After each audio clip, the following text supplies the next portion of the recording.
So this is a little bit ridiculous. This is a little bit ridiculous, lads. This is a bit ridiculous. I'm sorry. Sophie Cunningham reveals she's fined $500. First of all, $500 is absolutely hilarious, by the way. Like, that is a hilarious number. Like, obviously they can't fine anymore. She's only making 100 grand, and like $500 when you're making 100 grand is a lot of money, in fairness. Sophie Cunningham just got fined by the WNBA, and get this, it wasn't for a flagrant foul or even a fight. No, it was for a TikTok. Yeah, you heard that right.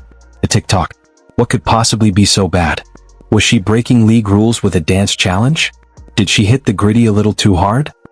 Sophie Cunningham was fined for this TikTok by the WNBA. She was complaining about the refs, I think. I don't even know what the TikTok was, but I read the caption, and she got fined $500 for a TikTok. $500 by the WNBA. This looks so bad on the WNBA. This is a freaking car payment. This is a cell phone bill for a family of 4.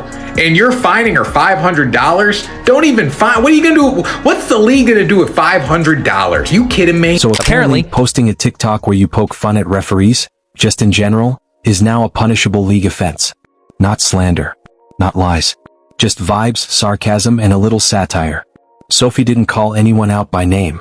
She didn't say, this zebra right here, badge number 2457, needs an eye exam. I cannot believe the WNBA are out here fining players. Actually, no, I can believe it. Because you can't just go, you shouldn't realistically just be allowed to go and insult refs. And in fairness, implying that a ref is slow. Like, it is 1,000,000% an extreme. But you know what? I don't care. I don't care. Like, to say the refs don't deserve this, apparently the ref that I need to look into this, so I might be wrong with this. People were literally saying that the referee that put his hands on JJ Quinterly was the same referee that got into it with Caitlin Clark. In this league, you can take an elbow to the throat and not hear a single whistle, but heaven forbid you act it out in a 15-second TikTok with trending audio. That's the line, apparently. Sophie Cunningham could have staged a full-on Boston Tea Party reenactment in the paint. On the officiating, we hear the concerns, we take that input. Every play is reviewed, spend hours and hours and hours. Obviously, we use that then to follow up with officials, training. Consistency is important, I think. I think some people observe our game versus other basketball formats are that there aren't a ton of fouls called, but I realize consistency is the name of the game. Let's be real. That TikTok didn't sting because it was harmful. It stung because it was true. Sophie wasn't targeting any one ref. She was clowning the whole circus of bad officiating. But when the shoe fits and it's sized ego, suddenly it's illegal. I'm not focused on the extracurricular activities, and you know what? During that, it was just part of the game. I think the refs had a lot to do with that. It was a build-up for a couple of years now of them just not protecting, the star player of the WNBA. And so, at the end of the day, I'm going to protect my teammates. That's what I do, and I'm a team player, so it's all good. Let's rewind to that infamous Sophie stretch. 2 fouls in under 30 seconds. Not borderline. Not up for debate. We're talking the kind you could spot from Section Z while balancing nachos and blinking. And the ref? Sophie Cunningham was fined for this TikTok by the WNBA. She was complaining about the refs, I think. I don't even know what the TikTok was, but I read the caption, and she got fined $500 for a TikTok. $500 by the WNBA. This looks so bad on the WNBA. This is a freaking... And this wasn't some ref off in the corner playing Pokemon Go. This was the ref right there, front row seat to the demolition derby. Clark literally collided with the official as she hit the floor, and still the call was play on. How does that even happen? The ball's bouncing, bodies are colliding like bumper cars. Oh, this is very interesting.